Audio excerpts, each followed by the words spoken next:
So magandang buhay mga kabahay all over the world. So magandang balita, good news mga kabahay, so may bago tayong project dito sa Barangay Mabolo, Naik, Cavite. So ito nga yung project na to, is meron tayo dito yung duplex twin rooms unit, single attached house unit. Ito yung ino-offer po namin. Today is a promo po mga kabahay from October 16 to October 31 only. Ito yung reserve now. Start nyo ng down payment is January 2024. Diba? Laking bagay, laking tulong mga kabahay. Tara!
So mga kabahay, before tayo mag-start ng house tour natin dito sa in-offer nating project dito sa Barangay Mabolo, Naik, Cavite.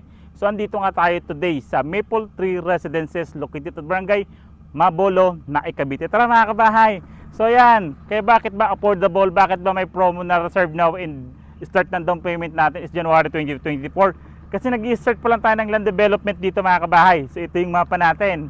So kita nyo yung bulldozer, di ba? Okay, no? So yan.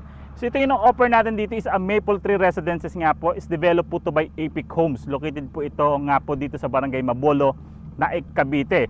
So ito nga po yung project natin dito is total area po natin dito is 16.46 hectares yung project natin dito.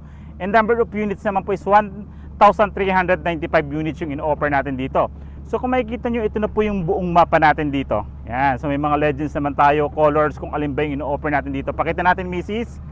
Yan. So meron tayong in-offer dito na single attached house which is 17 units nga po yan. Then duplex 50 naman po is 208 units, single attached house.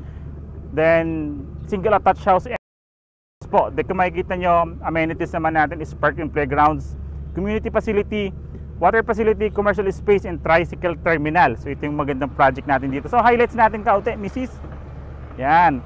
So yung in-offer natin dito is isang single attached house na 50 square meter po yan.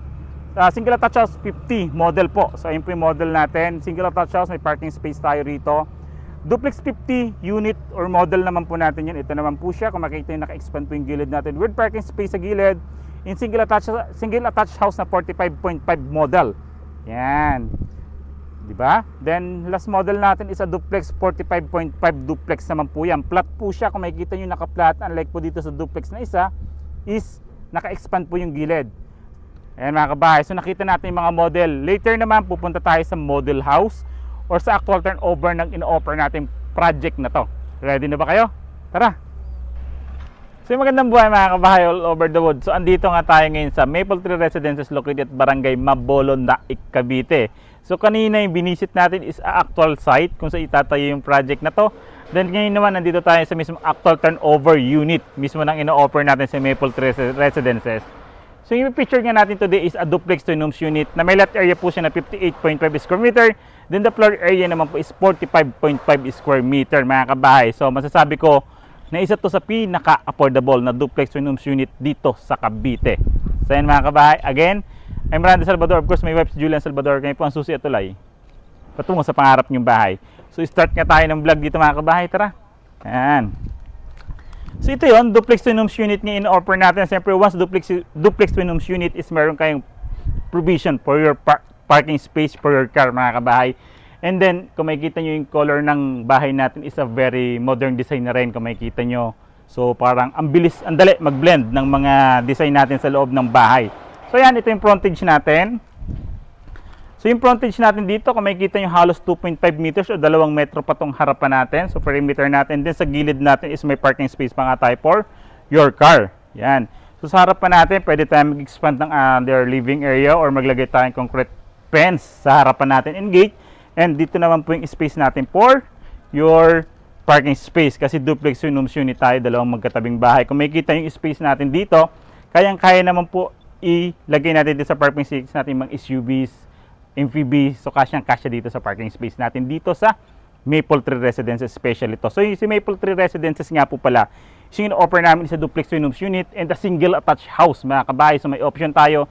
And ang kagandahan pa nga dito sa in-offer natin dito is, ito yung reserve now and pay later. So yung down payment natin, kung gusto mag-reserve kayo ngayon from October 16 to 31, mag-i-start ang down payment is January 2024 na, di ba? Ganda. Yan. So ito yung actual turnover mismo. Yung papasukin natin today, ito yung mismong turnover unit na po mismo ng in-offer natin project. Tara po. So ayan mga kabahay. So this is our actual turnover. So same lang naman sa mga familiar sa developer natin sa Epic Homes. Is a turnover natin dito is a bare finished turnover without paint. Yung wall natin, plain cement lang din yung flooring natin. Wala rin tiles. Walang partition. Ano bang advantage doon pag bare finished turnover? So makikita natin yung mga materials na ginamit, mga biga. Then kagandahan pa doon yung freedom to decide kung anong gusto yung ilagay na materyales, anong kulay nang lalagay nyo, gaano ba kalaki mga ilalagay nyo. So ayun yung magandang mga ano naman natin once na very finished turnover. So pagpasok natin, pintuan natin nasa common wood lang naman po yan. So ito yung ano lang naman dito. So to be honest with you mga kabahay, so ito yung ano naman natin kay Epic Homes. Siyempre, medyo mababa po yung ceiling. Pero kung makikita yung standard naman po ito, and di ba, very affordable in terms of location, in terms of built ng structure ng bahay, very affordable. So ito yung living area natin dito sa duplex rooms natin ino-offer. So ayan po, may space tayo rito hanggang dito. So pwede itong magiging nating living area kasi naka-divide yung ating kitchen area or dining area. Sisukatin natin, gaano ba kahaba yan? Gaano ba yan, tama yung lapad niya, oh. 3.8 meters yung haba nito magiging living area natin. So dito pa lang makikita na natin kung gaano ba kalaking sala set, gaano ba kalaking TV or magiging living area natin, di ba? Kasi sinusukat na natin.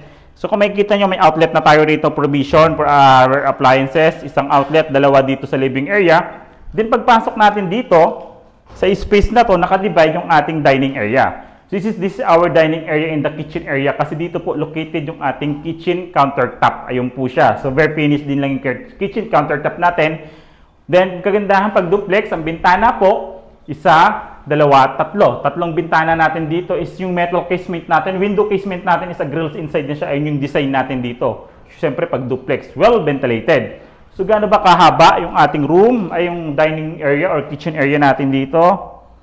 Yan. 4.1 meters. 4.1 yung haba. Then, yung lapad naman natin for the dining area or kitchen area. Yan, wait lang, naloba tayo or di siya nagpa-function. Yan, ito na po siya. So yan, 2 meters naman, 2.5 meters yung ating lapad niya. Kung makikita nyo yung lapad ng dining area natin. So ayan yun, dito nakalocated yung ating kitchen countertop. Yan. Then may outlet din po tayo rito provided na yan. May outlet tayo isa for the appliances natin or for the natin. So pwede naman tayo mag-add ng another outlet, like for example, marami tayong appliances. So ayan, proceed naman tayo sa toilet and bath natin. So one toilet and bath yung in-offer natin project dito. Punta tayo sa toilet and bath natin dito sa baba. Yan. Yung toilet and bath natin dito sa baba, during the turnover, may tiles na po yung wall natin na kalahati hanggang ceiling. So kalahati po siya. So may window din po tayo dito for ventilation ng ating toilet. Then during the turnover, complete accessories na din po siya. Kung makikita nyo, may tiles na siya, water closet na flush tap in the lavatory. Gano'n ba kahaba ang ating toilet dito? So 2.1 meters yung haba. So 2.1 po yan yung meters ng toilet natin. Then yung lapad niya naman is 1 meter po, yung lapad ng toilet natin dito. Then kung makikita nyo po ito is plastic PVC tap yung turnover.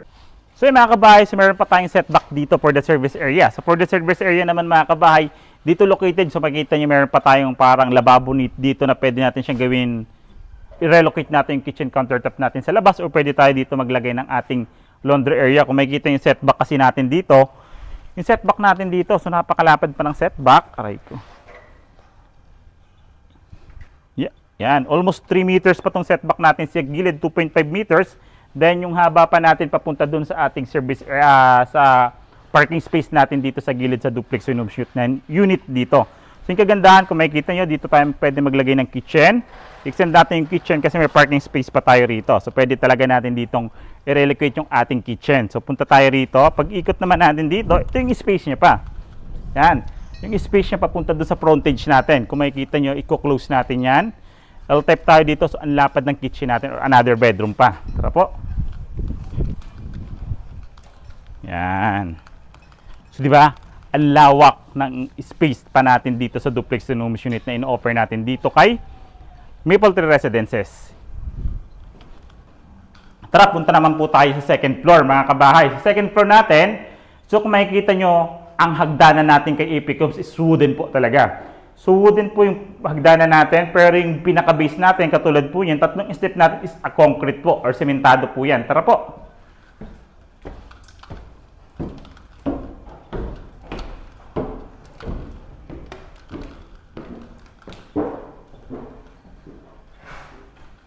So, ayan. Provision po ito for 3 bedrooms, yung ating ino-offer dito na duplex twin homes unit kay Epic Homes po. Dito kay Maple Tree Residences sa Naik nga po ito. So, kung makikita nyo, di ba, ilan ba ang bintana natin dito? 1, 2, 3, 4. 4 na windows. Siyempre, duplex twin homes unit. Yung po yung i-expect talaga nating dami ng bintana. So, mas well ventilated po siya. Sa outlets natin, 1, 2, 3. So, 3 outlets natin dito sa taas. Included na po yung mga electrical switches natin dito during the turnover. Then, yung window casement natin, same lang po siya. Grills inside din po siya.